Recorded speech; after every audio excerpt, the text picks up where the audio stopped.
his case is quite unusual because there's multiple witnesses seeing him next to a craft and him being blown away by this beam or the craft trying to take off, or his proximity to the craft, the interaction. So that was all witnessed by his log of friends in the vehicle that were, at a distance away watching this. And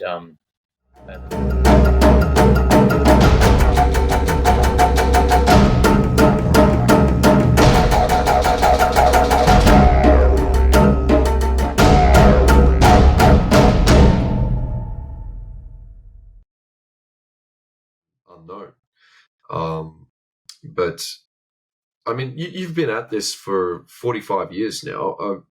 I can imagine that you've sort of had a lot of different watershed moments over the years, especially now with the New York Times article and whatnot. Do you, what would you say are like the best moments in dealing with this phenomenon? What have been some of the more frustrating aspects? the best moments. I can't put my finger on any best moments, but because it's all really interesting, and it just gets me going. It gets my mind ticking over, and it makes me feel alive. No, this is going to sound corny. No, It makes me feel alive. I can It just totally really understand. makes me feel alive working on it. I know that. because Sorry for that. I think I was working security at the time. I can't remember when it was that Bob Lazar and Jeremy Corbell went onto Joe Rogan's podcast, but I think I was sitting in the office at my old job doing security, and I remember seeing that name, Bob Lazar, and going, "Oh my God, I've got to listen to this," and immediately getting paged away to somewhere else. And it was all I could think about that day is I've got to go back. I've got to listen to that podcast because, I can totally understand what you're saying, being just so passionate and interested in what it is that's being reported. Yeah. So basically, I guess I could put my if I could put my finger on it, that would have been the realization that Roswell was real, and that was 1987. So this is when I first started to do some research. Prior to the internet, I had a typewriter, and I typed up a letter to Wright-Patterson Air Force Base, and I sent them the Eisenhower briefing document. So Eisenhower was given a briefing document to give him an update as to what happened in Roswell and the current, status of what's happening with UFOs. So it doesn't happen now. I think that the President of the United States is briefed about it, and but this document, whether it's real or not, I found it in a book by Timothy Good, and it was the only copy in New South Wales that was left, and I heard about it.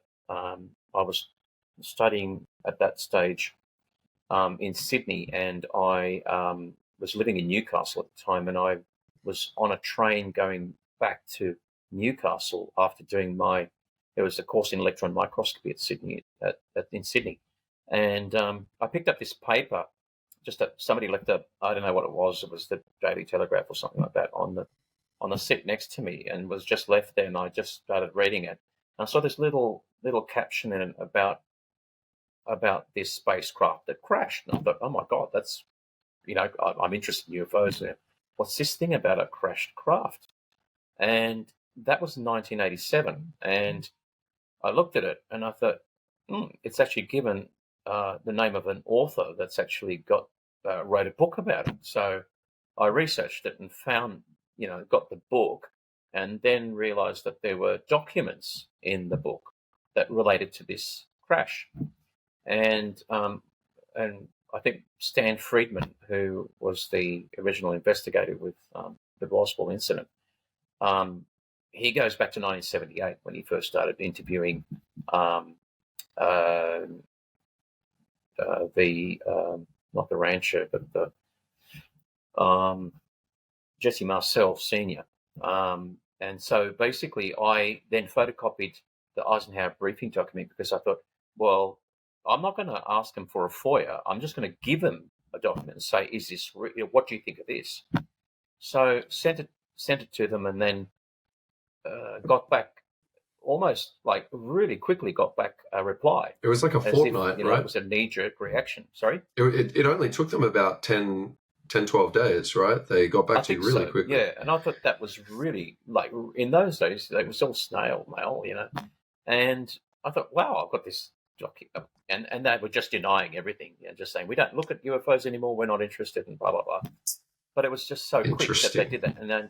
And then I sort of, I don't know, I had an epiphany about it. I just was driving back home in Newcastle after work, and then I don't know, I just drove up to my unit and had this epiphany and saying, shit, that was real. That actually happened. And it was just like, that was a moment where I sort of like, I don't know, it was just an epiphany, just to describe it, that I just realized that this is real. It actually did happen.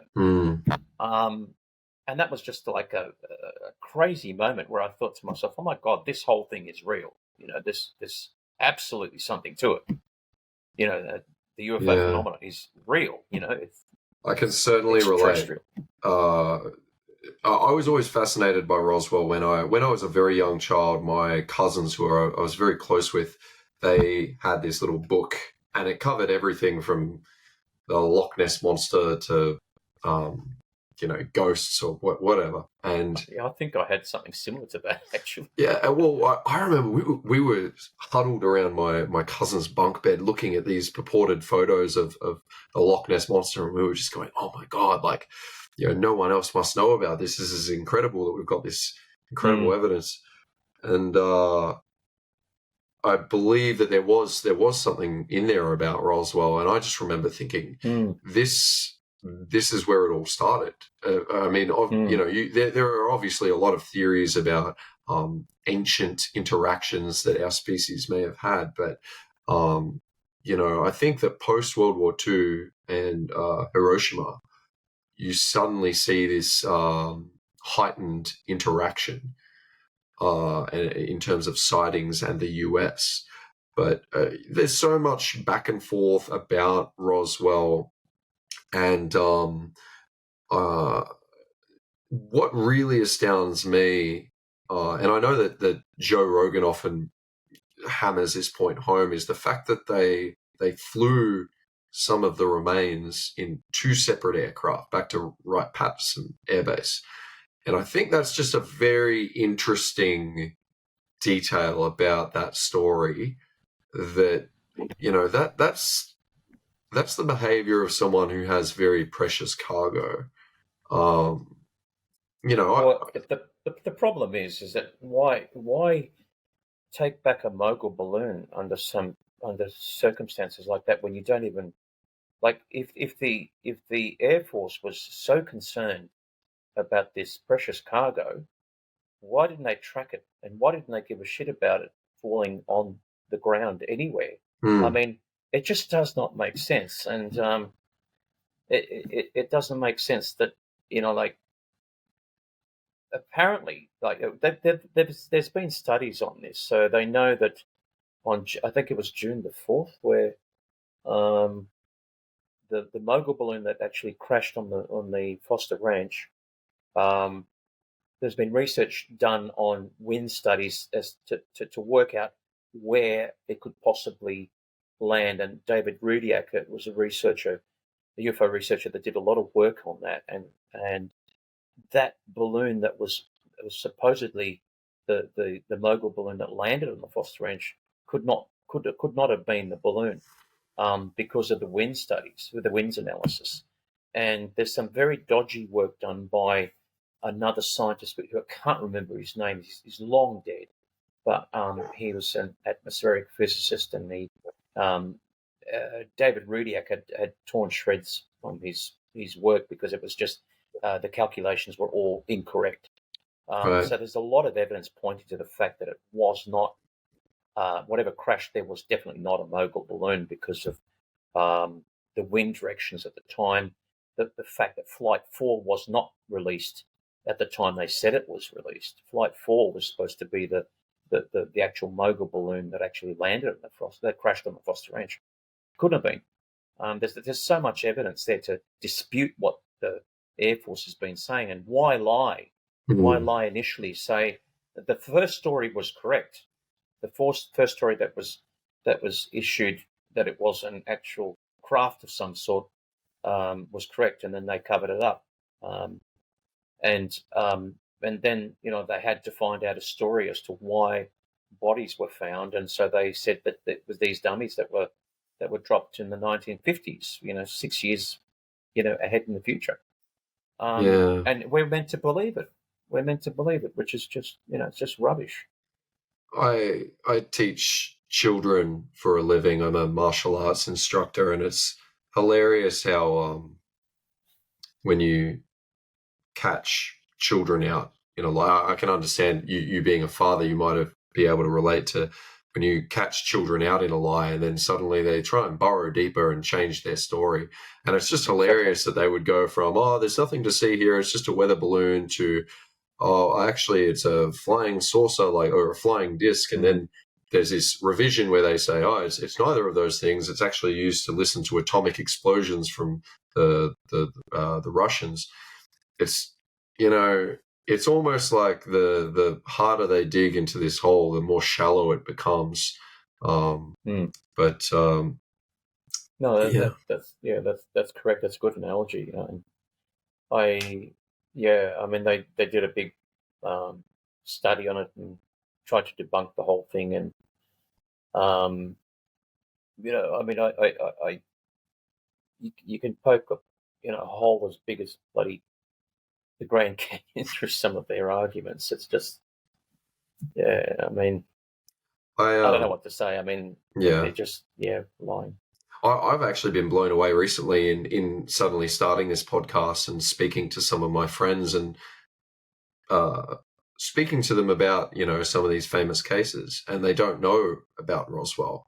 And that actually was the tipping point where I said to myself, I really should start a podcast that explore some of this stuff with people, because I was astounded. And I guess naively believing that other people are as curious about this as me.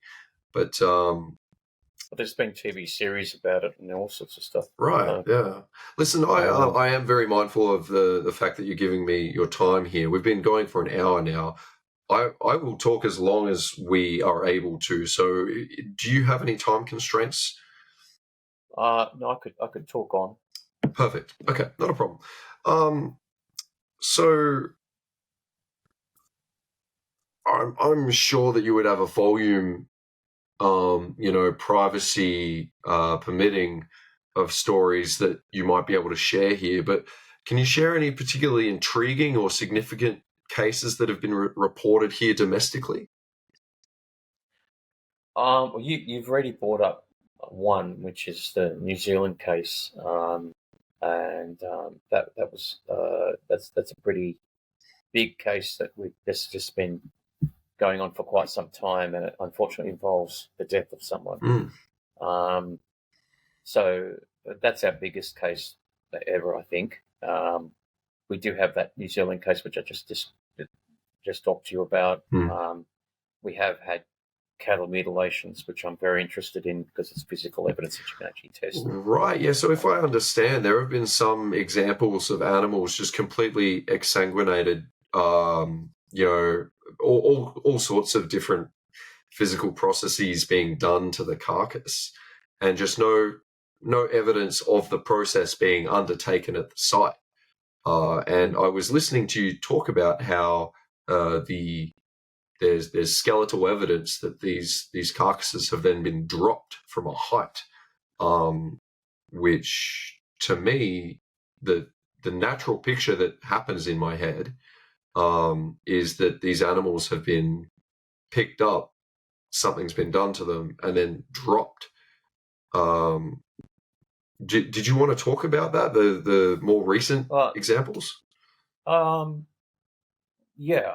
So basically, we're still getting cases from Queensland where farmers. I'm reaching out to some of the farmers, and there's one particular one that happened recently where can't tell you what the farmer's name is or anything like that because he wants to remain anonymous. I understand. But he's texted me some of the recent mutilations that have happened, and yeah, they look quite bizarre. But I've spoken to a farmer in Mackay by the name of Mick Cook. He's been out in the media and everything, and I've spoken to this other guy, and they're all convinced that it's absolutely nobody on Earth doing this, and it's not dingoes or anything. They're very experienced farmers. They know, they know when their cattle die, what they die from, etc. But they're saying that this is definitely extraterrestrial. That's happening, and also they've associated some of the mutilations with sightings as well. So there have been lights that have been seen prior to or just after the mutilations. So lights in the sky, anomalous lights. So it's not just looking at a carcass and saying, "Oh, that looks bizarre. Don't know how that happened."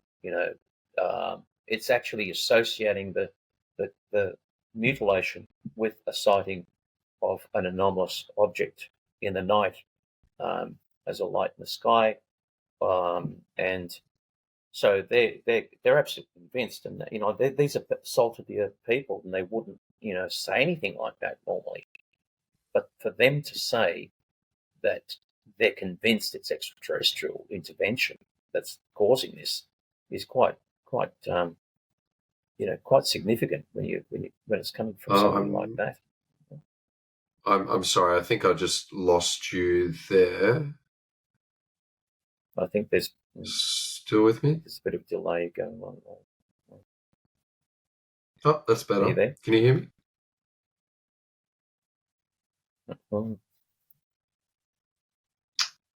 Yeah, I think we're having a couple of difficulties. Yeah. Oh no, there we go. Is it okay now? Yep. I think so. Yeah, sorry about that.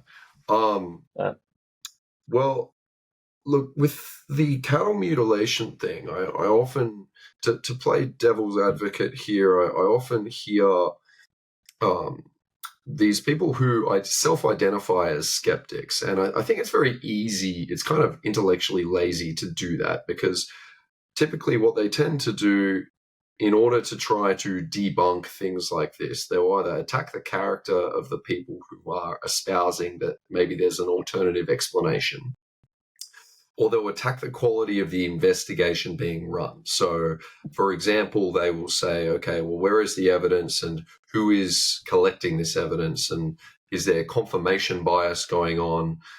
But do you find when these things are reported to MUFON, is there ever any cooperation with, say, the authorities? Because I suppose in some way to cattle farmers, this would be property damage. So has there ever been cases of, say, the local police being involved and saying, hey, we're not really sure what happened here? I think there has been instances where the police have been involved, and I know for a fact that they were involved in the casino mutilations that happened in the 70s. Right. So I spoke to one of the farm hands a few years back, and I spoke to a veterinarian involved in the actual mutilations who had seen some of the cattle mutilations and reported. Well, he did an autopsy report. Some of them, there were no photographs taken, unfortunately. But going back to what I was saying, I was told that the police were involved, and they actually thought that the farm hand was actually doing the mutilations.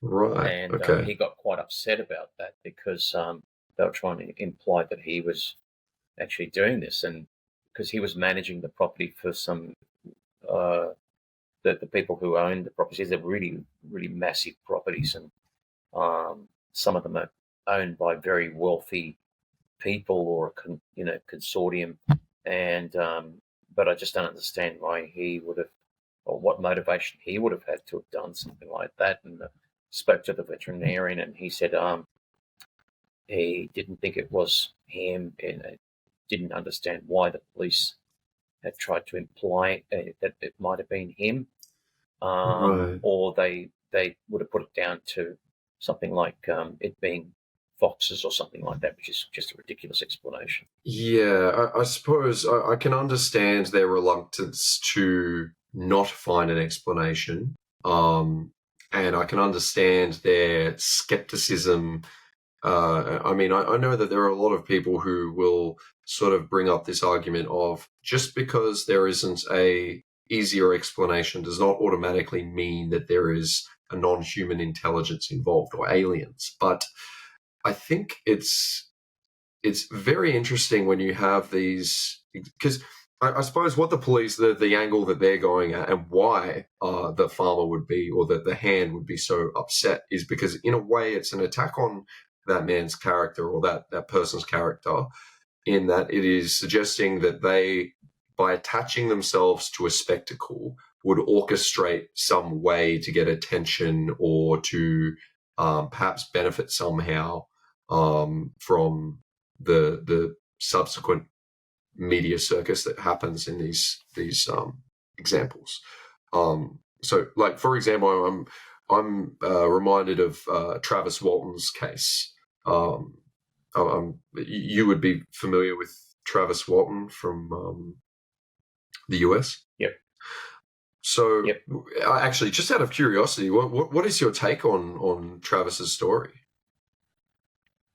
Well, he actually came out to Australia in 2014, I think. Wow. Unfortunately, I didn't get to meet him because it was with MUFON and not the UFO group. But his case is quite unusual because there's multiple witnesses seeing him next to a craft, and him being blown away by this beam, or the craft trying to take off, or his proximity to the craft, the interaction.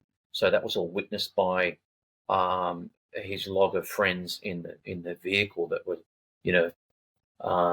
at a distance away watching this, and the fact that he was missing for something like 5 days, and his recall of him being on a craft, and his accounts of being on the craft and being put up to lie detector test, etc., and never changing his story for such a long period of time.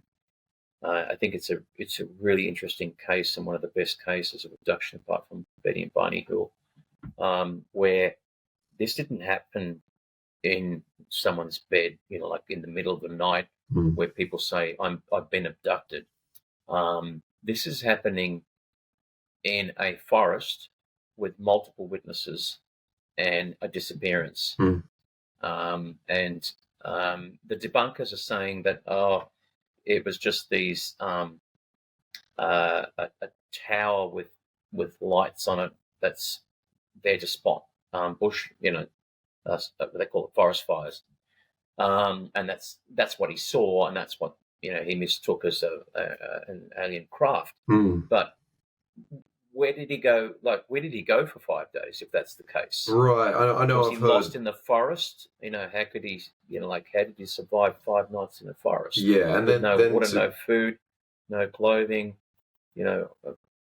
Just doesn't make sense. Yeah, look, I think the problem becomes when someone like Travis then gets international recognition within at least the UFO community, and publishes a book, or I think when financial gain becomes involved, that becomes something of a fixture to people, and they think, okay, this person is profiting from their story. But I mean, he wouldn't have made a lot of money from and that. Also just the damage on his reputation. I mean, I think the other thing to consider is, for example, there's a real trend in modern nonfiction now of people from the special forces publishing their career highlights and saying, I was in the Navy SEALs and so on, and writing a book.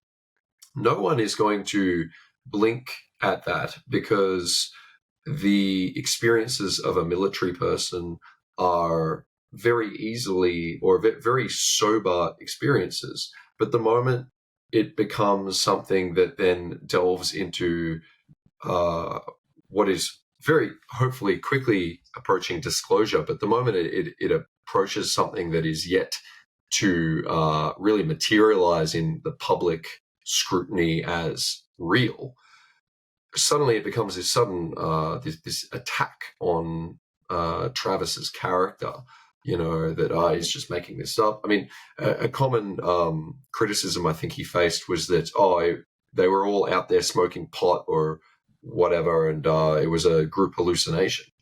And I'm like, I don't know what kind of pot you're smoking that one of you disappears and that 5 or 6 people see the same thing, and that that the person comes back after 5 or 6 days with this very coherent story that doesn't change over time. It just doesn't quite add up. I don't really know personally what I make of the story, but man, this is the whole thing with the whole UFO and UAP thing, is I really want to believe that that it's true. I think that it's a fascinating topic. I don't have to want to believe. I know it's true, and basically, I saw something as a teenager, and basically, I know that there's enough evidence out there at the moment that definitely points to the fact that there is a craft, at least one craft on this planet that the corporate aerospace industry has. I know there's at least one. It's irrefutable. I mean, it can't be like it. There's Lakatsky's recently come out with it. He was he was involved with NIDS, so basically he's not telling a lie. He was contracted by the government to work in ORSAP, and he was a scientist. So basically, be saying that there is a craft. There definitely is a craft, and he can't say any more than that because of his NDA. But that's good enough for me. And that it's not just him. There's a lot more evidence out there that's pointing to the fact that there are craft from either extra-dimensional craft which have got here, that people consider them interdimensional, but basically they're extraterrestrial. The way they got here could be in a way that could indicate that they could be interdimensional, but they're actually, like nuts and bolts craft from an extraterrestrial civilization that lives on a different planet in a different solar system within our galaxy. Maybe that could be even extragalactic, although that could be stretching it a bit. But definitely it's happened, and I always use this analogy. If people don't believe that an extraterrestrial civilization can get to the stage that they can actually travel those distances, which are phenomenal distances, they're huge distances by any stretch of the imagination. If you use an analogy and just say, okay, there's this distant, remote island in the middle of the Pacific Ocean, thousands of kilometers away from everything, but yet a coconut can fall from a tree and just drift. It might take a year to get to that. It might take 10 years to get to that remote island, but it gets there and it germinates into a plant. The same thing can happen. Nature can find a way how to do this, and it's really not up to us to be judgmental about what nature can do. And I'm talking about nature in the broadest sense, not just here on Earth, right? But the forces of physics and chemistry throughout the universe can actually, I believe, throughout the millennia that it needs to evolve to that extent, they can actually, this can happen. It's not impossible. I mean, I think it's very narrow-minded of people, particularly some the debunkers and some scientists to say that, it's impossible to travel, those, light years. How do they do it? They might planet hop, or, star hop. Who knows? They may not get from one, say, for example, Zeta Reticuli, if they're coming from there, well, they might planet hop to Earth. They may not make it in one fell swoop. Who knows? All I know that it is definitely possible. Well, in that regard, I suppose that the concept of panspermia tied into that concept of planet hopping is certainly something that has really caught my interest. And I wonder if, for example, you have Avi Loeb, the physicist who first identified, I think that's at least how it went, that he first identified, or that he just identified it in general, the Oumuamua interstellar object that entered our vicinity. He was saying that I think I'm recalling correctly that in an interview he was saying that he believes it may be not necessarily a craft, but potentially debris or space junk left over from a craft or a civilization.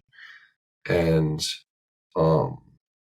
with respect to what you were saying about distance, I think that what really stood out to me about Bob Lazar and how he was saying that the propulsion system on some of these ships worked was that they ran on a stable isotope of what we now have identified as moscovium.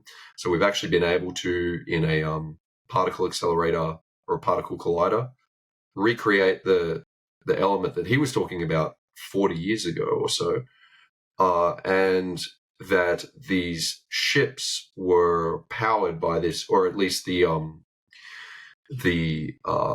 reactor of this ship was powered by that element, and that it was able to alter gravity or produce a gravity wave. And that, I mean, in Bob's own words, that if you're able to master that kind of technology, then distance isn't really a factor. I think you mentioned that there is at least one craft. I know that in Bob Lazar's writings, he's mentioned that he personally saw 9. And I've heard people recently, with what's going on in the US Congress, talking about up to a dozen different craft. Where exactly are these numbers coming from? You mentioned a particular individual that said that there is at least one under oath. Yeah, that was I think it's Jim Lakatsky.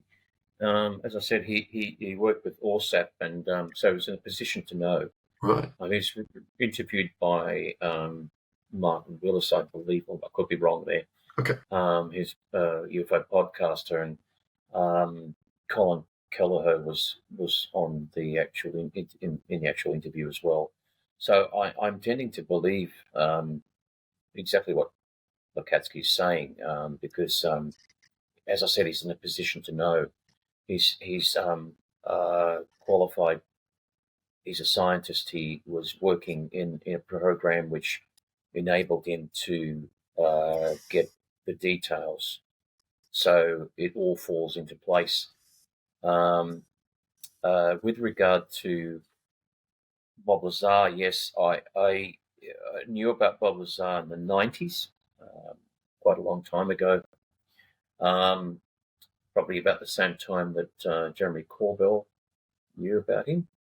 And I believed him, but then there was a lot of skepticism coming from people like Stan Friedman, who I also knew. I communicated with Stan over Roswell, but when I heard Stan talk about Bob in a negative way, I sort of decided that, okay, well, Stan should know. He's a nuclear physicist, and so everybody went off Lazar, and then we came back onto Lazar when Corbell came in, because he made it. He sort of like resurrected Bob's story, and with George Knapp, and I have a lot of respect for George Knapp.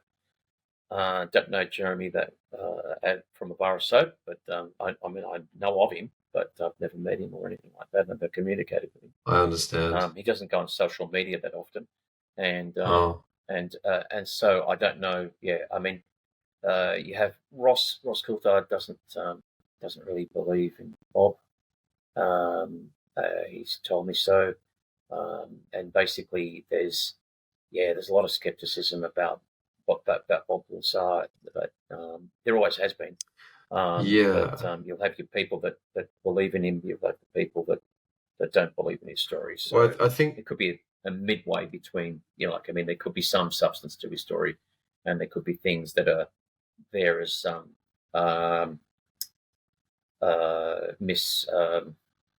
what's the word for it? misinformation.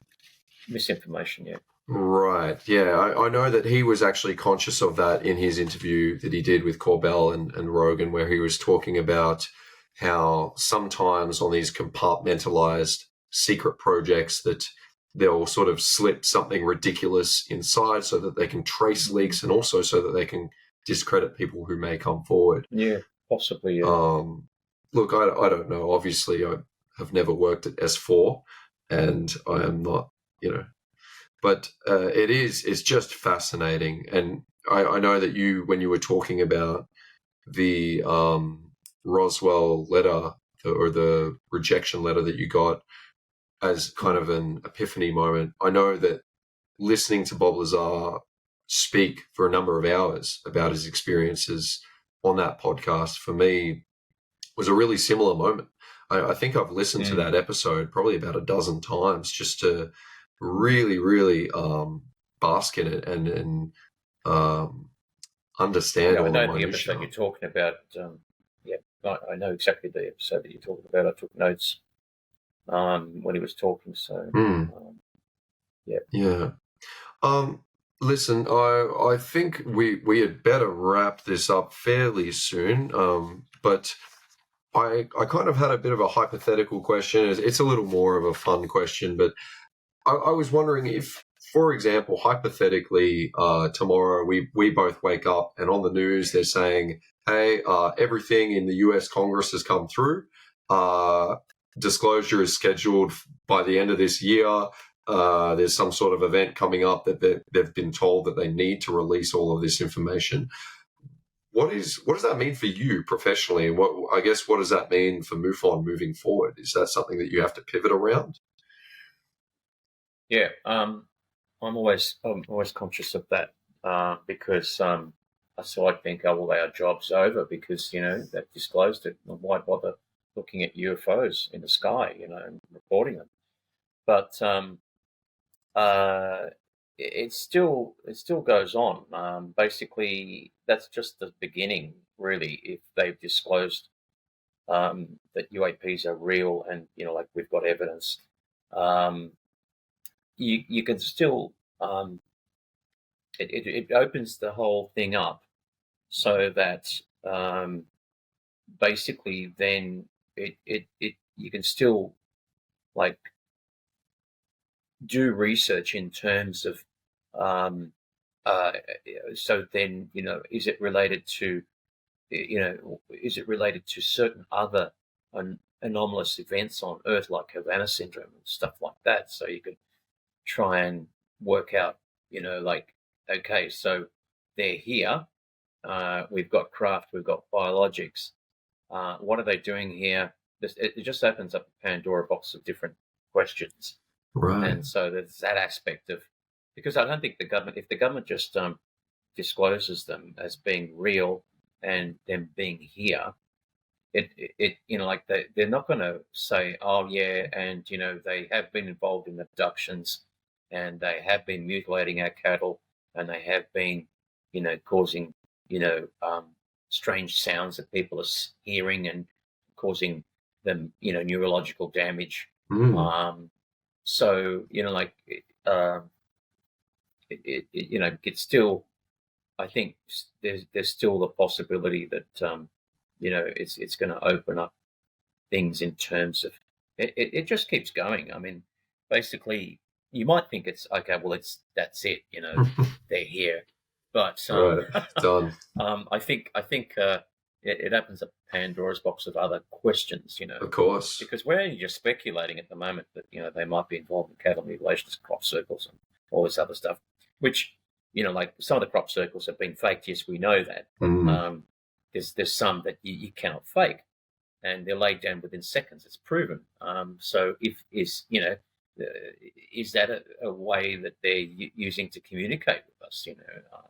I've heard you discussing the differences in the obviously hoaxed ones where a system of wooden boards and rope has been used to clear an area, as opposed to there's evidence of the small little what do you call it, the expulsion nodules. Right, Yeah. expulsion nodules. So basically, so there's on the stem there might be an area where you've got one part of the stem, and there's a little nodule where another part of the stem begins. In that nodule, in grain crops, if you hit that with a microwave beam, that will boil the water in that little nodule, and it'll explode, and that's what makes the actual the stalk bend. And so the way that the crop circles are made in the authentic cases that somebody's using this microwave technology that's capable of actually causing the stalks to just bend, and they still grow afterwards, whereas planks, it's very easy to see score marks on the actual stalks of wheat and barley and all sorts of things. So we can actually easily tell which are the fake ones and which are the non-fake ones. And very easy to tell. You mentioned what kind of marks were they? So they're little score marks off the board. Right. The board's been placed down, and you can actually see a little mark on the actual grain. In the case of like a fake circle that has been done by humans. Yeah. Right. Okay. So you can, because when you're pressing down on a board, you could actually just we're pushing the stalk down, and it can actually bend the stalk as a crease, or it'll mark the stalk with the board. The boards, I don't know what they use. They use wooden boards, I should imagine, with ropes on them. But it can score the actual stalk in a way that's typical of a faked, like a wood grain kind of mark. And it's also. But if you look at some of the authentic cases, it's the pattern of the actual way that the crop's been laid down is like that. There's like several layers, and they're interwoven, and I don't know how you could possibly do that with a board. Yeah. But also there's been crop circles laid down in something that's flowering. So, for example, rapeseed has got a yellow flower, and the crop circles laid down in that flowering crop, and without damaging the flowers. Huh. How do you do that with a board? So It's impossible. The theory, I suppose, of the microwave beam, does that leave some sort of residual evidence where you can look at the stalks and say this nodule has been exposed to microwaves? Yeah, there's been a lot of research done by a British scientist, and I think it's Levings. I can't remember his Livingston. No, sorry, I can't remember. That's okay. Name. But he's done over 100 articles, I think, on crop circles, and if you look at I think there was the sorry, I can't remember the organisation, but field investigation, something or other. There was a unit that was a UFO investigation unit that would go out and look at crop circles and things, and they would look at the grains from the crop circles that had formed, and they'd sow them in control conditions in the laboratory, and they would find out that the grains from a crop circle would grow with a bit more vigor than the grains that were not involved in the crop circle. So it was a positive effect on, and they did that. They've done a lot of experiments on crop circles. There's also other little findings where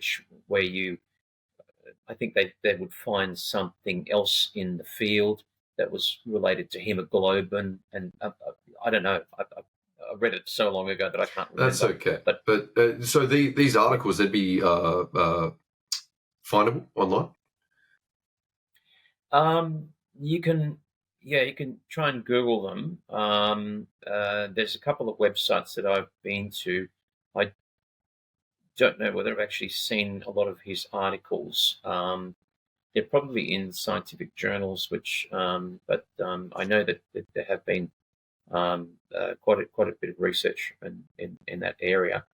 But if you Google it, you'll probably just end up in a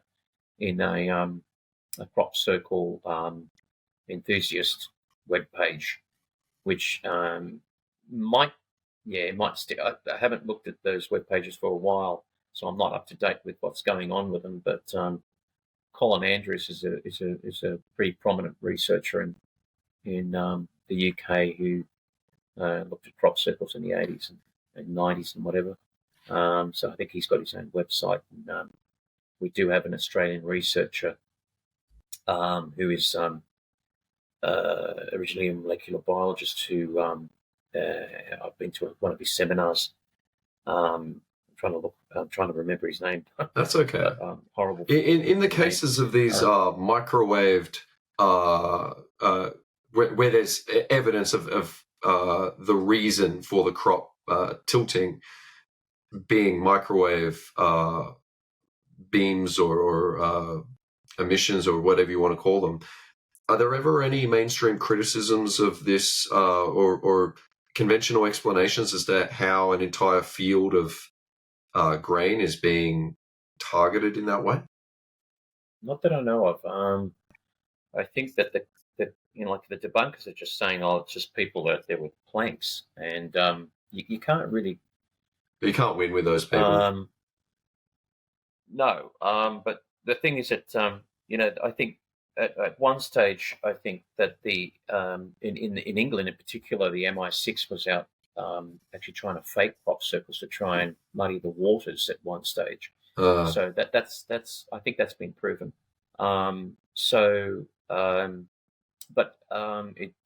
It's difficult for us humans to actually do this with a microwave. I mean, the microwaves fairly, like if you had a microwave beam, you'd have to have a fairly large generator to have a focused beam, and I don't know how you'd do it. You'd have to go up in an aeroplane and somehow strategically, I don't think they would look quite as beautiful if people were. No. And I suppose if we could easily do this, then they wouldn't be quite as much of a spectacle as they are. Like, do you have any particular opinion on the Tully saucer nest phenomenon from Queensland?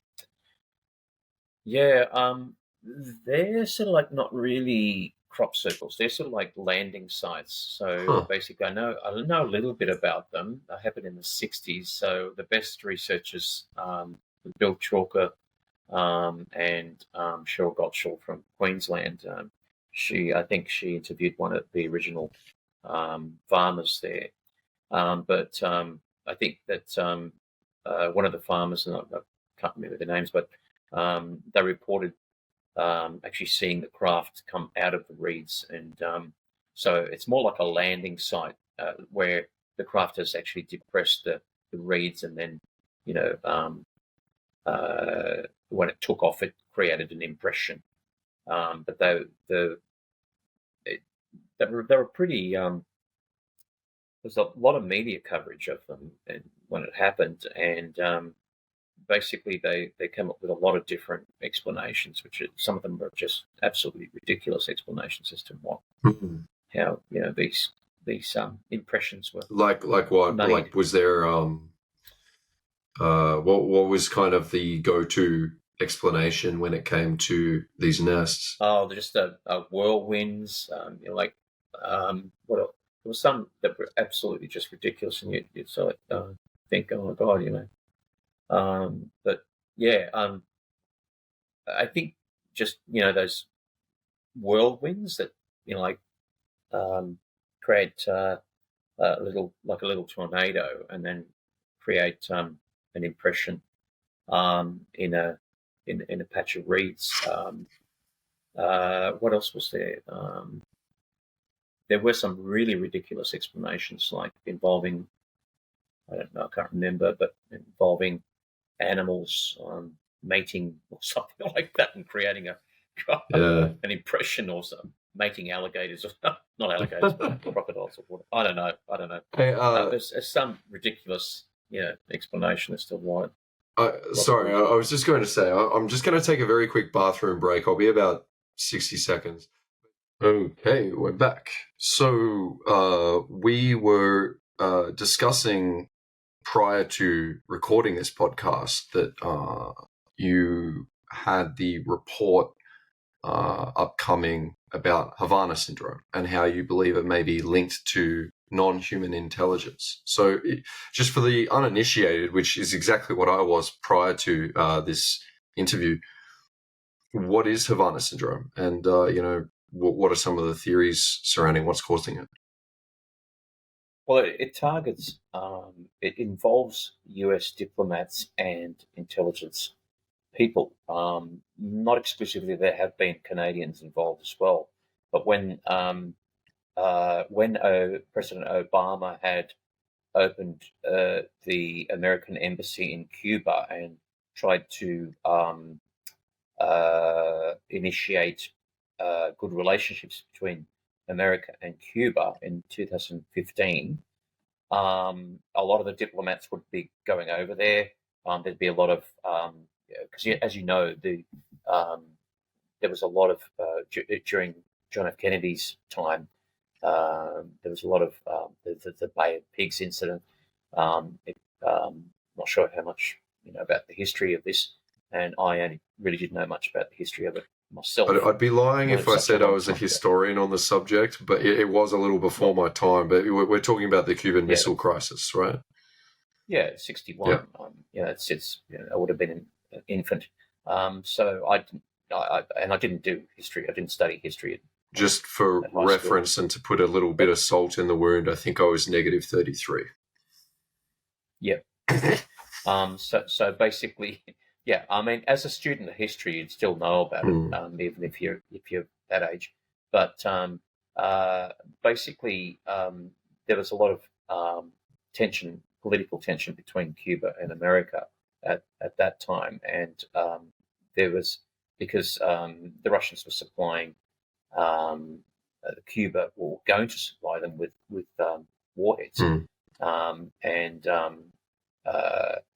because of the communist sympathization of Cuba with Russia, and so obviously, there's the Cold War between Russia and America, and basically, when that all came to a head, it was the Cuban Missile Crisis in '61, and somehow Kennedy had averted that disaster. But obviously, several decades later, the Obama administration was saying, well, why are we still, isolating Cuba from relations, in terms of economics, etc., with America? So he opened it up again, and then when Trump came in 2016 or 2017, there were problems. And what happened is that the diplomats and the intelligence community that went over to Cuba were experiencing these what you could refer to as attacks, and they were acoustic attacks. So basically, it was as if you could be. So if you're, say, for example, just imagine you're a diplomat or somebody from the intelligence community, and you were living in, say, for example, in an apartment in a hotel in Cuba and in Havana, and basically you go to your kitchen, and then all of a sudden you hear this incredibly loud ringing sound in your head, and it's piercing, and it's so like it makes you think that your head's going to explode.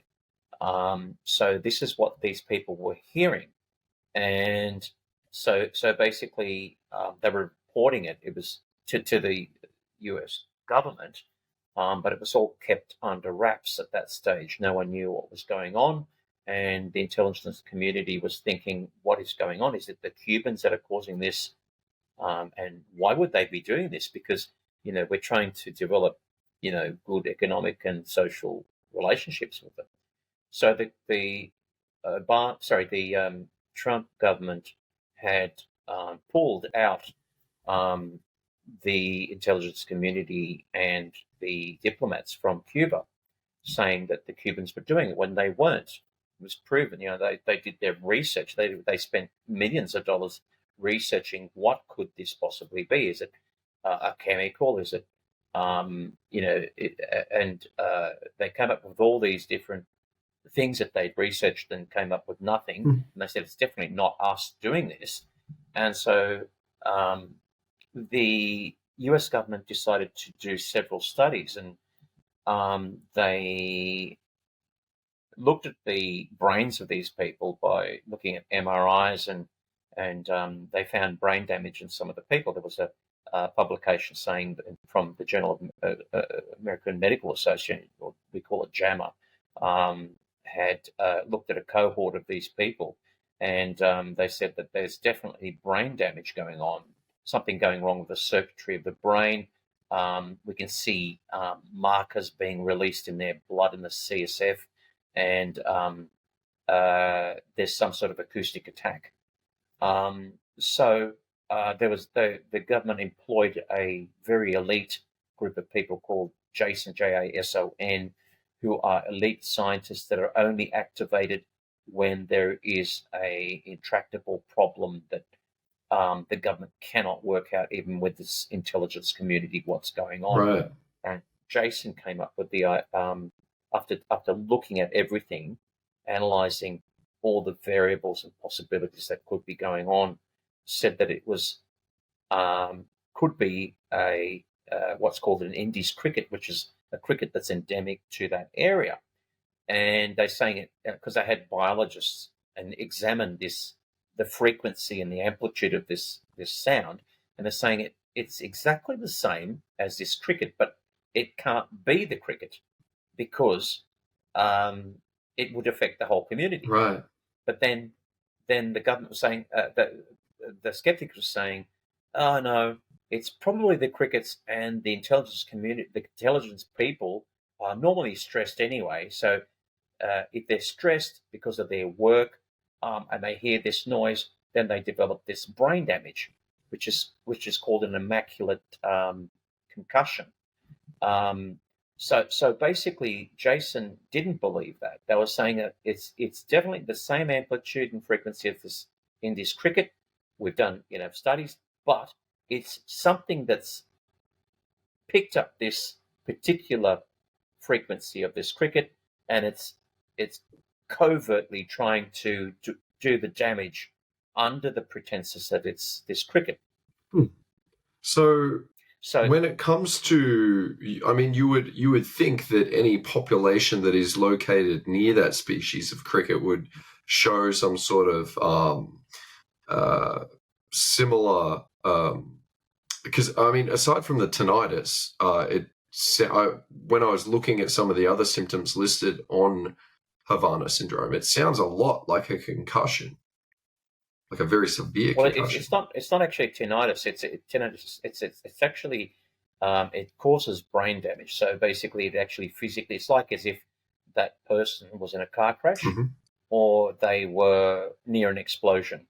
Wow. So it's that violent that it actually causes the immaculate meaning that there's no physical Impact. altercation with anything, but it causes brain damage. So, and you can hear the people that and why is it targeting the intelligence community exclusively and diplomats? Right. So basically, I did a bit of research. Like, I mean, I've got to do. I'm aiming to do a huge amount of research on this because I've got a talk that I've got to do in Dallas, Texas next year. So I'm preparing for that. And that's quite a big audience, and I'm quite worried about it because, it's like I've got to produce scientific data. Of course. So I'm trying to put this together. But I had another epiphany, and I thought, oh my God, could this be NHI? Because, maybe with the developments that are going on in terms of disclosure, they don't want disclosure. NHI as So in whatever non-human reason- intelligence, right? Yeah. So that I'm basically saying that it's extraterrestrial presence on Earth. We call it NHI. The NHI is a broad term that is fairly non-descriptive. It's sort of like it insinuates that it's extraterrestrial, but it's saying that it's just non-human intelligence, Right. in the sense that you can have a whale as a non-human intelligence. The whales and dolphins are quite intelligent, but we're talking about something that's either been here from a different planet a long time ago or is here now from a different planet. So that's what I'm referring to. And so just so that I can understand this better, what is it exactly that bridged the link for you between what almost sounds like a acoustic or sonic weapon and a non-human intelligence? Was there something that kind of sparked the association? So, yes, basically, I tried to correlate it, and I thought, okay, well, if it is an extraterrestrial intelligence that's doing this, why is it doing it to the intelligence community? And why is it doing it, for starters? And does it correlate with anything? And the outbreak of initial Havana syndrome happened around about 2017. And that's when the Pentagon actually released, it wasn't leaked, these videos of the Nimitz, the Go Fast, and the other one, the gimbal videos, were actually released by the Pentagon. They weren't leaked. So I'm thinking, okay, so it correlates with the incidence of Havana syndrome.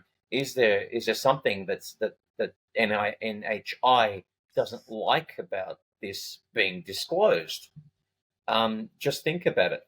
They've been here for 80 years since the Roswell incident, and why has the government not actually disclosed it?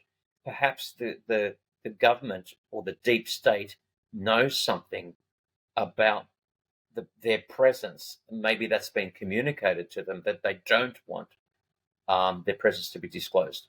So maybe that's the pushback that we're getting from the deep state. In terms of what I mean by deep state is, the faction of government that is, that tiny community, which we used to call MJ12, the Majestic 12 cohort of 12 people that absolutely know everything about the UFO phenomenon.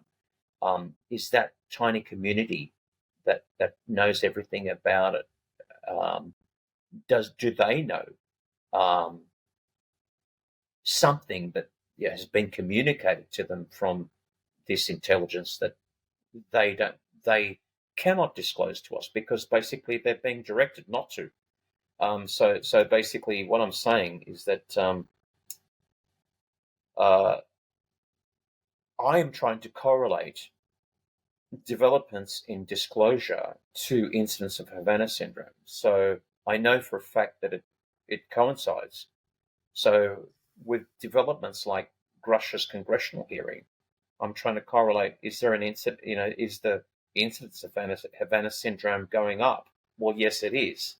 So if we have further disclosures, maybe, if NHI can do this to a group of people, targeted specifically at that group of people in their own homes, and can cause this damage, they can do it to anyone on Earth.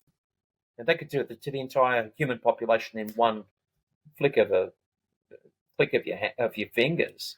Yeah. So they've got complete control. That might sound a bit crazy, but perhaps, that might be the threat. And that's why we're getting pushback. Maybe those people in authority that are capable of knowing what is exactly going on, are actually protecting us, which sounds ridiculous because we're fighting against it because we're saying, oh, we want to know, but then they're saying, no, you don't want to know, and you can't know because of the fact that maybe there's this thing called um, uh, catastrophic disclosure. Right. So basically, it might be good that we don't know because basically, for our own good, other people do know that it should be disclosed. Yeah. I know I was listening to Corbell and Knapp speak very recently about this, and it's kind of funny because I was thinking to myself, well, what could be so terrifying or what could be so catastrophic about disclosure? And then they were bringing up examples of, for example, what if we are a factory farming experiment in a way? What if humans are somehow a product? Or I think it was George Knapp said, what if this is all an experiment, and when the experiment is over, it gets shut down, and I think I was taking my dogs for a walk at the time while I was listening to that, and I remember sort of thinking, my God, like that is definitely something that, after learning that, I can't imagine the general population then going, I really have to get around to paying my taxes and going to work on Monday. So it's one of those things where, if that were the case, I could understand their hesitance for disclosure. On that note, we were talking on social media, you and I, about the Schumer Amendment and what's kind of going through in the UAP congressional hearings right now. If you were to summarize that for the uninitiated and for those who don't totally understand what's happening there, what is the implications of the Schumer Amendment? How would that change disclosure? So there's the general NDAA, which is an omnibus type of bill that gets passed normally through the House, and basically there's an amendment called the Schumer Rounds Amendment. Basically, that was slipped into this act, basically involving the Atomic Energy Act of 1954. Basically, what Schumer and Rounds wanted to do is to disclose a lot of the reports that that are hidden under the Atomic Energy Act of 1954, which involves atomic secrecy. But unfortunately, a lot of the really big cases and interesting cases of involving UFOs are actually hidden in that act, which cannot be accessed. So he wanted to, both of them wanted to actually put in legislation that this could be extracted by eminent domain. In other words, the government could actually access it, and basically the data, and also not just the data but the materials. If corporate industry aerospace industry has these craft, that it would then belong to the government. So eminent domain, and also basically that they could subpoena people at will to actually come to subpoena people to Congress to actually be scrutinized as to what is actually going on, and it could be anybody. So the legislation, sorry, the bill, the amendment was quite strong, and unfortunately it fell over because there were several. Well, there were 2 or 3 particular Republican senators, Mike Turner, Mike Rogers, and I forgot the other guy's name, who were strongly opposed to the legislation for whatever reason they had. So recently, that legislation's been blocked. That bill's been blocked in at the level of the House, and basically, I believe that what might be happening is that the bill is actually going to be rewritten so that it doesn't have an eminent domain and it doesn't have power of subpoena in it. And Danny Sheehan is actually behind trying to rewrite that particular amendment right now. Now, there's not just the Schumer amendment, but there's also the Burchett amendment, which was formulated by Tim Burchett and his cohort of congressmen and women. So basically, that amendment's still there.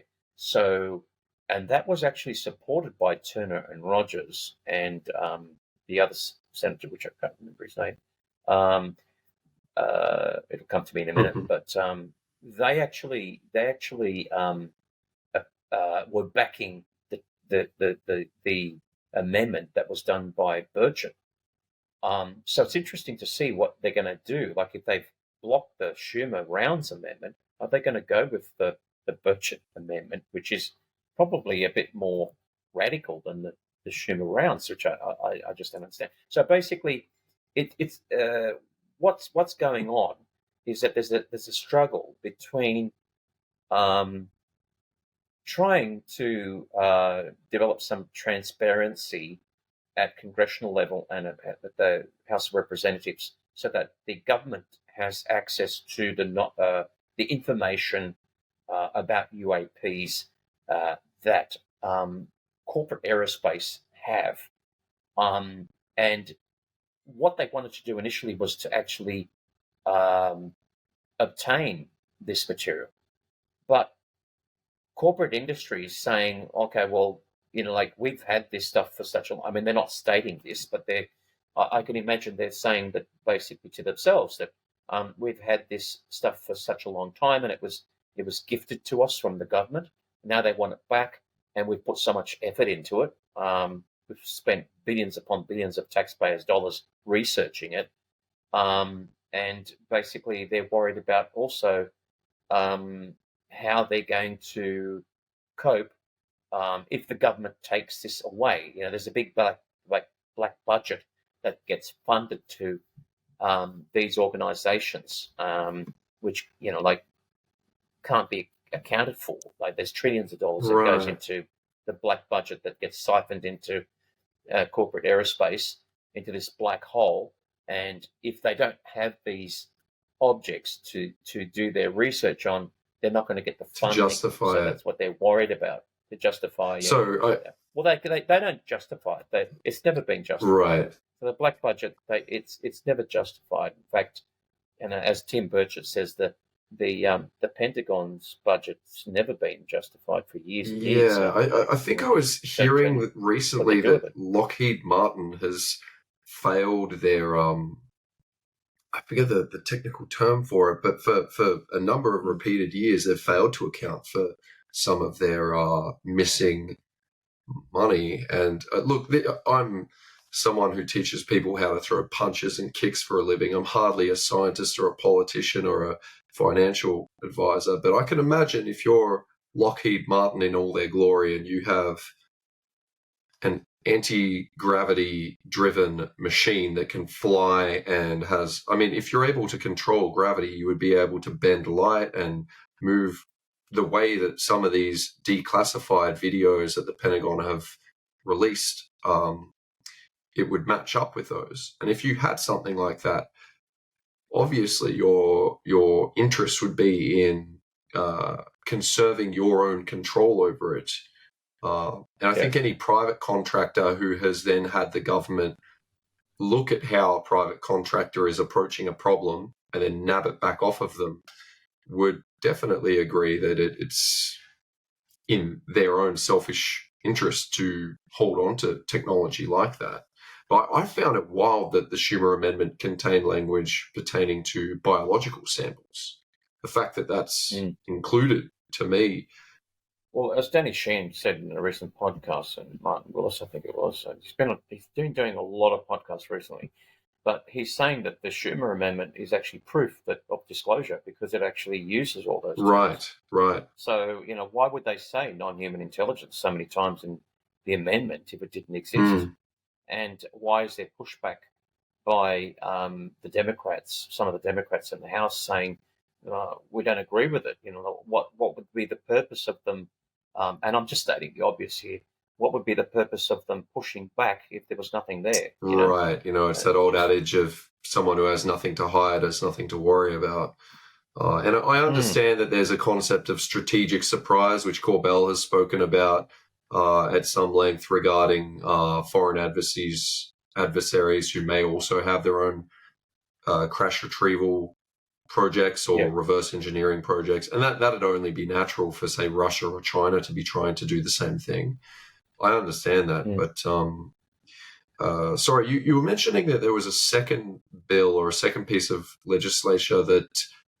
Yeah, the Burchett. And you said it was more radical. More radical in what way? I think so. I haven't read it. I don't know whether it's available or not on the internet, but okay.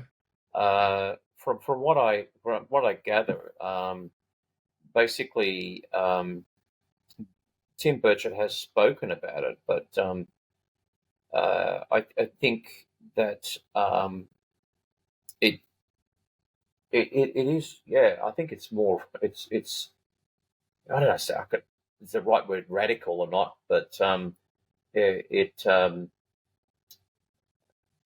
can't really comment because basically I haven't read it. I understand. But I'm only just telling you this because I've heard what he said about it and what others, Congress people have said about it. That it's actually, a bit more out there than the Schumer amendment. But I was surprised when Rogers and Turner were saying that they were backing that over the Schumer. Yeah, that is interesting because obviously the only reason that they may have a preference of one over the other is that one would benefit them more.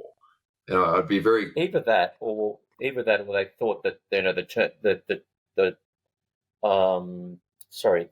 Burchett amendment is so bad that we'll back that because we know that's going to fall down on its face easily, and then lead them down the garden path, thinking that basically, no, let's just get Burchett, because he's a bit of a dummy.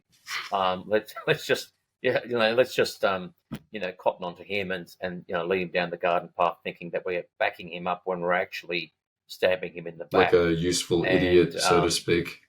Yeah, and so now I'm just wondering what they're going to do, because I thought, okay, well, you were backing this, so are you going to back it now that you've, blocked the Schumer Rounds amendment?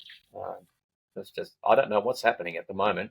I haven't gone onto Twitter, but I think that's a good decision, no matter what. Staying off of Twitter. Listen, as I said, we could talk about this for hours, but what I thought we could maybe close this conversation off with is some audience questions. I had some people comment in and give me some questions. Some of these are very broad and some of them are very specific. I thought we could kind of treat this as a bit of a quick fire round before we finish up. How does that sound? Yeah. Excellent. All right, so sounds good. We have John is writing in saying, if we did not believe the government over the last several decades regarding UFOs, then why should we believe them when and if disclosure happens? How do we know that disclosure is not just more lies, but in a different direction to suit some new agenda? Remembering that these are the guys who disclosed that there were WMDs in Iraq because it suited their invasion agenda. Yeah, I can understand what that person's saying, but I just don't see why the government would lie about something like disclosure. It's the ramifications of that would be enormous, and why just it'd be just like, why would they want to deceive the public about disclosing something that wasn't there? Like, it just doesn't make sense. Yeah, I think that if it was disclosure, it'd be definitely taken on board as being legitimate.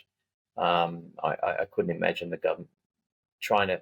What else would they be just covering up? Yeah. It would be hard to think of what their agenda would be there where they have been doing this in the past. And I've got to admit, when they're developing something in Skunk Works and Lockheed Martin, like a new supersonic jet aeroplane, like even when the SR-71 or whatever that plane was, the Blackbird, when they were developing that, the government was encouraging UFO reports because they were saying, okay, well, they're thinking it's a UFO and not, our SR-71. Right.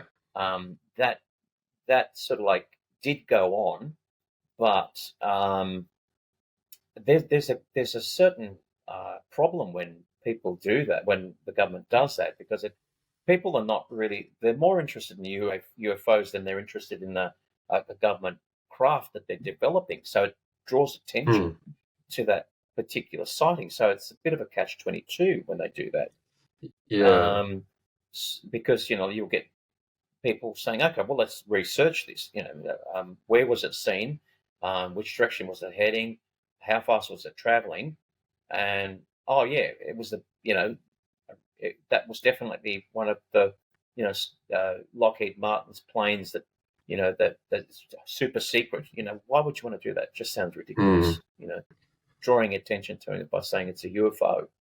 Yeah, it certainly sort of begs the question of, well, if they were using disclosure to cover something else up, what could that other thing possibly be? Because short of Trump secretly being Bigfoot or some sort of unbelievably crazy thing, I just can't. Well, anyway. No. The next question I've got here is from Brad, who says, can you ask about what Australia has in terms of databases for reports on UAPs? And do you only deal with reports that come directly to you, or do you seek out incidents to investigate? Yeah, so the different databases, there's obviously the MUFON database that people can report their UFO sightings, but there are a number of groups, but the groups, the other UFO groups in Australia is diminishing. There is a New South Wales group that exists called UFO Research New South Wales. They used to take reports on. There's a Queensland group that's fairly active.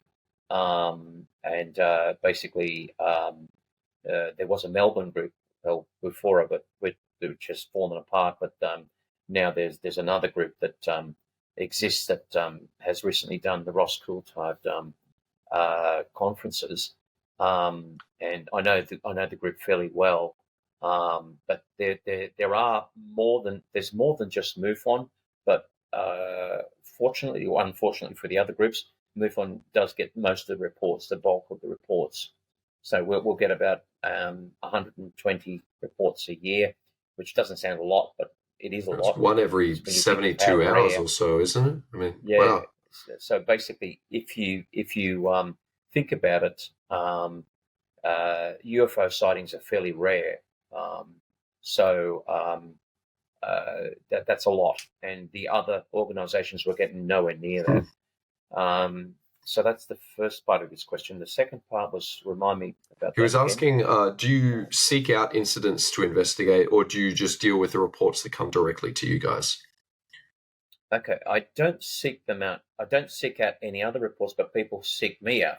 So what they do, instead of going through MUFON, they'll contact me directly. Right. And some of the more intriguing cases have come to me that way. So people will find my email address, and they'll email me. My email address is advertised on the MUFON website. Although I do get, I get a lot of emails, but sometimes it's hard for me to get through them all. But usually, sometimes I do get, so people just seek me out, and then they just say, look, this is what I experienced. And some of them are historic cases. I had one recently where an elderly gentleman in his 80s had contacted me after I had, there was an article about myself and in the Daily Telegraph, Saturday Daily Telegraph. It was a two-page spread, which was enormous. Wow. the picture of me, and and so obviously thousands of people will read that, and then I got a couple of calls coming in from that, saying that this is what my experience was. I haven't said anything to anyone about it. I've never reported it, and so I get interesting cases that way, and through the MUFON website, which is not directly not directly connected to the database or anything like that. So our MUFON website is just a Facebook page, and so it's just called Australia New Zealand, MUFON Australia New Zealand, and people go onto that, and I just put articles on that, and then people got over, I think, 8,000 followers. Wow. And so basically they contact me and give me their details. If I think it's a good case, I'll put it on the MUFON database. But I do get a lot of cases that are directed to me. I don't actually go out actively seeking cases. I don't really have to, because it's so difficult to, where do you start? How do you seek out cases? They usually come to you. Right. Yeah. I guess this is actually a personal curiosity question of mine, but when it comes to that 100 or so cases annually that MUFON is contacted about, what would you say if you're allowed to speak on this, what would be the percentage of those that would comprise abduction experiences? There's not many. About 0.1%. Wow. So, there's not many. So it's not as prevalent as some people think, or maybe there's people out there that don't want to report it. But they're not common. They're not common at all, compared to the number of sightings. People sometimes have they think they have missing time, and then they might report an abduction because of the missing time. But and they can't remember anything about the abduction, so they might seek regression and regressional hypnotherapy, which is effective, maybe not effective. I don't know. There's a lot of controversy over the technique, but there's not that many reports about abductions. I'd say so. Maybe 1%, maybe 0.1's a bit harsh. But this is a bit of a sensitive follow-up here. But for example, I used to perform a security role at a psychiatric ward, and there were many schizophrenic patients at that place that would talk non-stop about the idea that they had been abducted, sometimes even from their hospital rooms. And obviously, these are people who are very deeply unwell. When it comes to UFO sightings, you were talking about getting through, okay, is it Starlink? Is it Pleiades? Is it Venus? Is there another aircraft in the area? Do you kind of have to whittle down abduction stories in terms of, okay, is this person someone who is prone to fancy or someone who is mentally unwell? No, we don't. We take them on face value. And basically it's difficult to, we do have a field investigator that's, as I mentioned to you before, who deals with this, and basically she takes everything on face value. She just has to, because we just got to gather the data and the information from that person, and we just report it. We could, it's not in our position. We're not in a position to actually diagnose that person as schizophrenic or being, experiencing hallucinations or anything like that. We're just going to report it the way it is, and we're not psychology. Well, I think that the field investigator has got a degree in psychology, but basically we're not. I'm a neuroscientist, I'm a doctor, but I'm not going to, say that this person's got dementia or whatever. Right. It's not our position. We just report what somebody says, and we might comment on the credibility of the person, but and we don't get that many reports. I do get people emailing me, and they just send me these emails that are like voluminous emails, like they're about, if you print it out, it'd be like 2 foolscap pages Manifesto. of just a rant on what they're experiencing. I'm thinking, oh well, obviously they might have some psychological problem. I don't know, but and I sort of like I tend to get put off by that. Like if I think if it's somebody legitimate, they're coherent in their language towards you, and like it's not a rant. You would think that it's just that this is what I've experienced, careful. and it's usually concise, very concise. It's to the point, and it's coherent, and they want help. But the people that rant on and just go off on tangents and like are obsessive about it. I think they're a bit questionable. I mean, I don't know, but maybe the experience is causing them to be obsessive. I don't know. I suppose I can only imagine that if you legitimately believed, or if you legitimately experienced being forcibly taken aboard a spacecraft or whatever, and being experimented on or being communicated with something that was not human, that experience would certainly have you, it would traumatize you, I think, the vast majority of people. Yeah. So I could understand, but as you said, you would think that if they had gone through that experience, that they would be very careful about how they communicate, because I think everyone is quite aware of some of the stigma that sometimes is put around this subject. Well, if you look at the Betty and Barney Hill incident, right, in the 60s, basically they didn't want their experience to be publicized, and a reporter actually surreptitiously reported it without, and they were quite surprised about it, and so they kept it quiet for, like, it happened in 61, I think, and it was leaked in 64 or something like that, so it was 63, and so it was kept very quiet by them when they were seeking treatment from Dr. Benjamin Simon, who hypnotized both of them independently, and they came up with a similar story.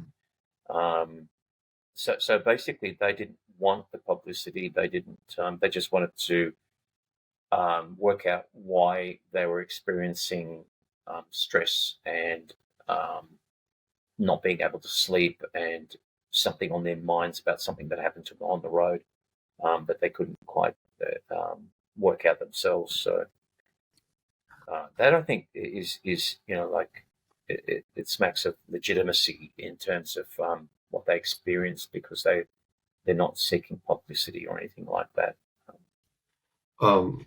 Sorry, I have about 4 more questions here.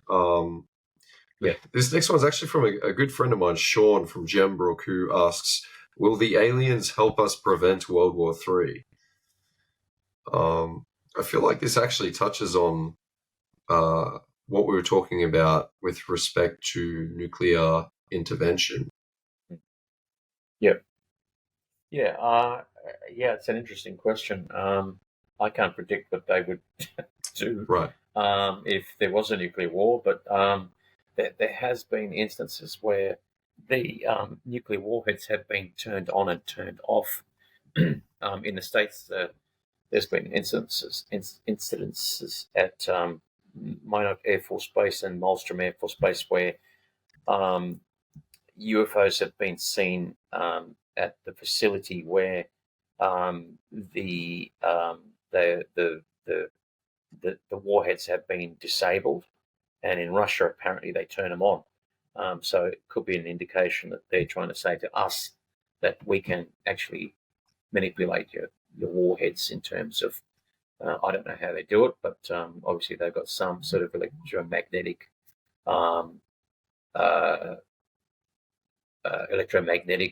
means of being able to manipulate the electronics in the actual warhead. So basically, if they can do that,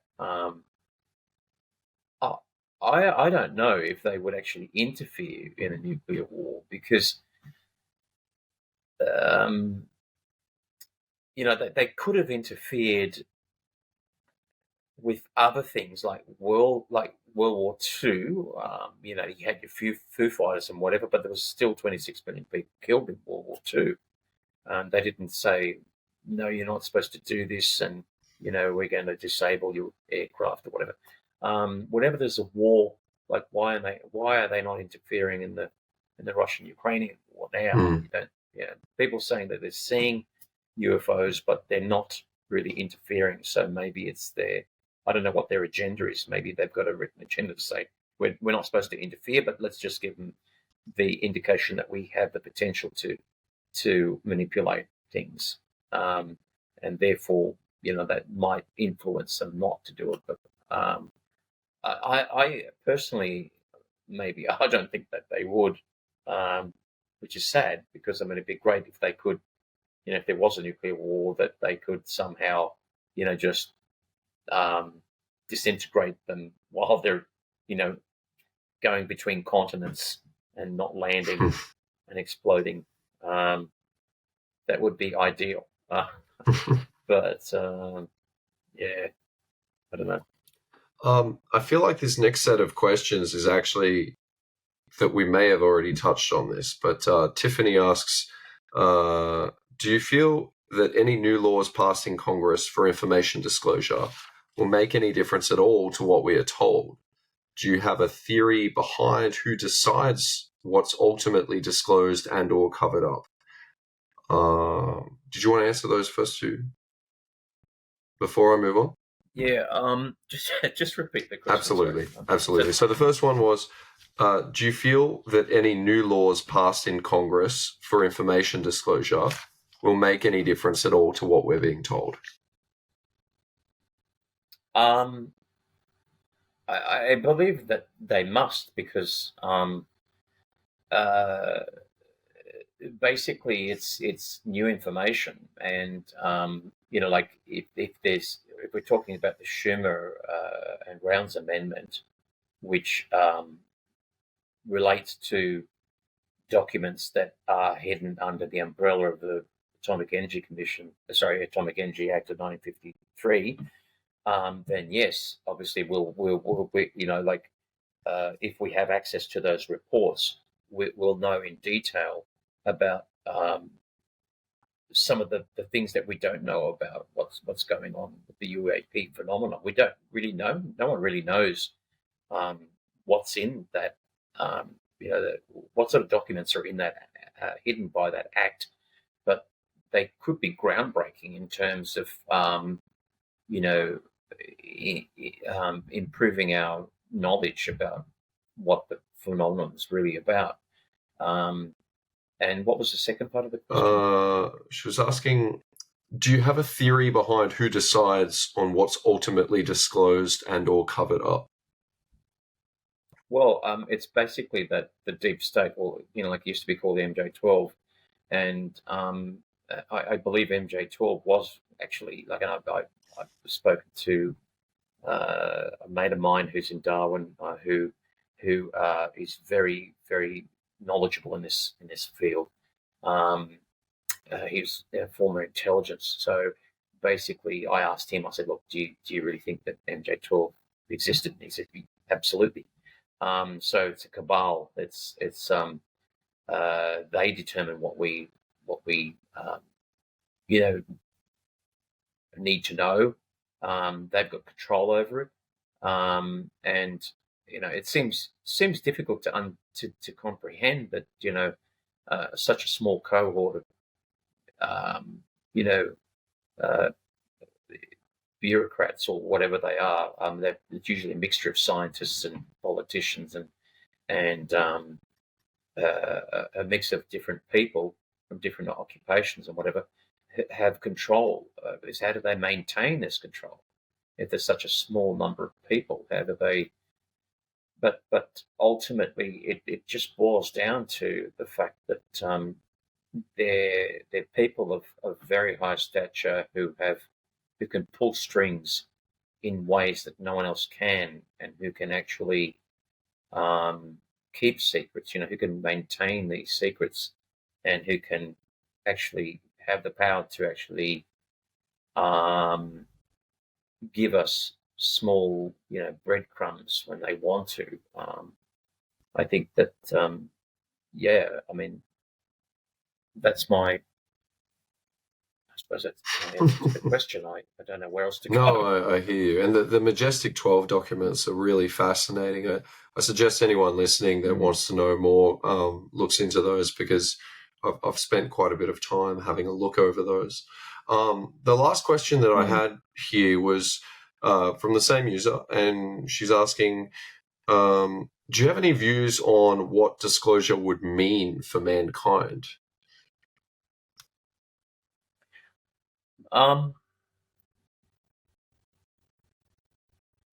Disclosure would mean different things to different people, obviously, and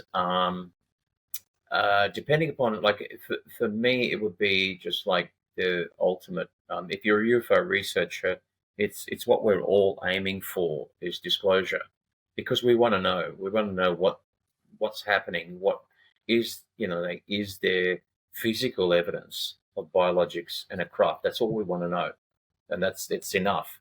But then disclosure for the rest of humanity and the mainstream might be totally different. All I can say is that I don't know how the rest of the population would take it. It impinges on many different aspects of humanity, in terms of religion, in terms of the economy, in terms of the breaking the paradigm that we think we're living, to finally find out that basically we're actually living a lie right now, and we have been for a very long time, because this was a reality, and we were told it wasn't a reality, and all of a sudden now we're being told it is actually a reality. So the way we run our lives, not knowing that there's another intelligence that's actually arrived on this planet, maybe many years ago, and could be influencing us in many different ways, is quite a paradigm shift. And the ontological shock, the fallout from that, could be quite devastating, catastrophic, may not be. I don't know how people would take that, but it'd be interesting. It'd be an interesting sort of thing to think about, what could possibly happen. And I just hope that it wouldn't cause civilization to break down, because it could. Maybe the higher intelligence has actually done the scenario. They've worked out the possibilities, the permutations and combinations of different things that can happen. They're supposed to be a lot more intelligent than us, and they know that if this does happen, well, then, it could be the end of our civilization. Who knows? Maybe that's why they don't want disclosure. And that could happen. Like, I mean, if you really think about it, if you've got, like, if it suddenly dawns on you that if you're a religious person, that these events, if you listen to researchers like Dana Solka, who's saying that, well, actually, I don't know whether she's exactly saying this, but she's saying allegedly saying that a lot of these religious events are due to interaction with non-human intelligence, and like the Fatima miracle, Right. Things like that. Was actually a spacecraft that dried everybody up after the huge The rainfall. Wheels of Ezekiel, and there are lots of examples. The Wheels of Ezekiel and all that sort of stuff. So you've got that thing where people, like, there's a lot of religious people on this planet. So what about, how are they going to take this paradigm shift where, if non-human intelligence says, like, it was actually just us, I'm sorry, but it was it was actually just us. And you could have the stock market crashing so badly that ruins world economy. Yeah, I don't know. I mean, they could be many different things. People might be just scared to walk out of their house and go to work because they think, okay, well, they're here. You know, they could abduct me. They could do anything. Um, uh, if disclosure happens, and you know, they do look at things like genetics and stuff like that, and say, I mean, I teach molecular biology, and I know for a fact that there are, you talked about panspermia. There are the bases like uracil and guanine, cytosine, histidine. Not histidine, thymine, that are carried by meteorites. So the DNA could be similar on most living things in our universe because the bases to make up DNA and RNA are carried by meteorites. So they might have the capability of actually manipulating our genetics because they could be similar to us, even though they've existed on a different planet. Because there's a big problem with making hybrids, is that you've got to have the same similar DNA or RNA to another species in order to do that. So if they're from a different distant galaxy, how do they do that? Like I just couldn't imagine. But if panspermia does tend to suggest that all life throughout the universe could be based on DNA and RNA, and not some other biological molecule. That there's something special about DNA and RNA that enables it to be replicated quite easily. And so, why would you break that particular mold to create something different that would work maybe not as well? So, where was I going with that? Sorry, I've just... we were just talking about what disclosure would mean for mankind, but I think you've covered a very wide base there. Yeah. So what was... Sorry, if I just finish on what I was saying. Thanks for putting it back on track. So basically, if we did find out that we are we've been genetically manipulated by them, how would people take that? So there's a lot of different things to consider. The ultimate paternity test shock, realizing that our lineage would be from something other than, what we had previously considered canonical in scientific or religious terms. Yeah, it's fascinating. I think the last question I would put to you is, if there are those out there listening to this podcast that want to somehow get involved, if they want to perhaps begin researching this phenomena or perhaps start investigating, what advice would you give to them, and how might they be able to reach out to, say, MUFON or yourself to get started? So they can go onto the MUFON website. So if you just type into Google MUFON.com, it should direct you to the MUFON website in the States. And everything's done from the States, even though it's international. You can join there.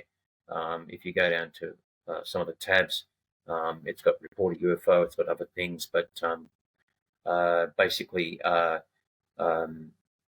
it will guide you as to how you could join MUFON as a field investigator or just a member, and then basically you can also sorry, I've just been photobombed. It's all good. Sorry, could you? Yeah. What was it? Contacting MUFON or yourself, getting involved in the community. Yeah. So basically, if you want to research the topic, there's a plethora of books around, magazines. The internet's really good. You can just if you hop on Twitter, it's probably a bit more advanced than what you would if you don't know anything about the UAP phenomenon. Basically, it's not a good idea to start off on social media because you've got people that have been in it for 40 years like me, and you're better off starting, I suppose, off by just chatting with people that have a bit more knowledge than you about it.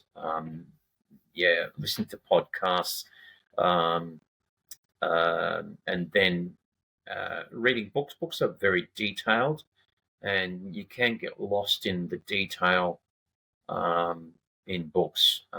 And that's all I had to research. That's the only thing that I had when I started off as a teenager, were books, prior to internet, anything like that. And I just kept reading. That'll get you a good grounding, but it really doesn't give you all the different aspects unless you read really widely of the phenomenon. And I mean, there's lots of YouTube videos out there which you can go into. The problem is it's such a broad topic, and it's also a very steep learning curve, because it's extremely complex. The whole phenomenon is extremely complex. It just it's hard to know where to start. It's hard to know where to start. I suppose, you could look up a few YouTube videos. Depends upon what you're mainly interested in. So, I mean, if you've got an interest in, say, crop circles, you could go down that rabbit hole.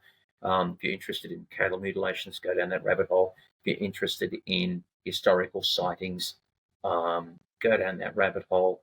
If you're interested in how UAPs interfere with nukes, you can go down that rabbit hole.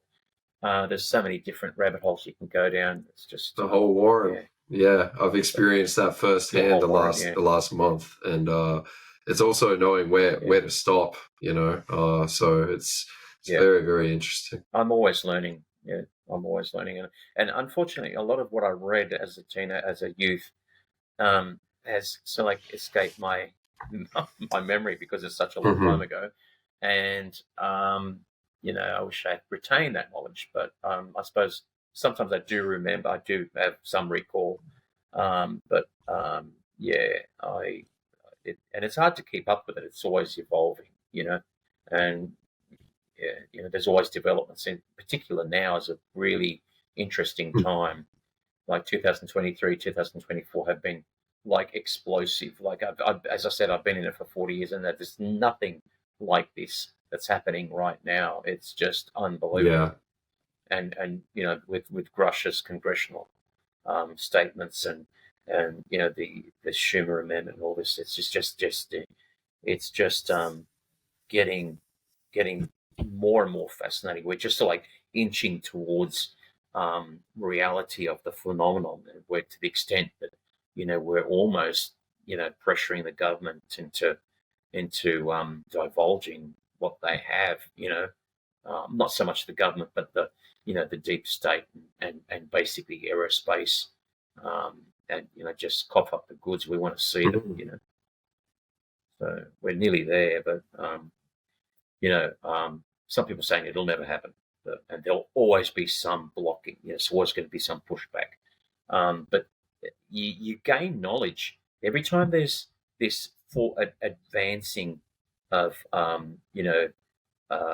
getting closer to getting to know what's going on. You always gain knowledge, extra knowledge, and it's not lost. It's and ufology is like a phoenix. Always, every time there's a big development, it may all collapse, but it always rises out of the ashes. I've been in it so long that I've seen it happen time and time again. It's like a phoenix, and when it comes up out of the ashes, it becomes stronger and stronger. So the more falls we have, the stronger we become. That's a fantastic analogy. Yeah. Listen, I think I've taken up enough of your time, Doctor. Thank you so much. I can't believe it's nearly been 3 hours. My German Shepherd has just run into the room to let me know that it's time to go to bed. So, listen, thank you so much for this conversation. I really appreciate it. No worries. Thanks, Nick. Yeah, I'll just stop the recording here. So, thanks very much for listening, guys.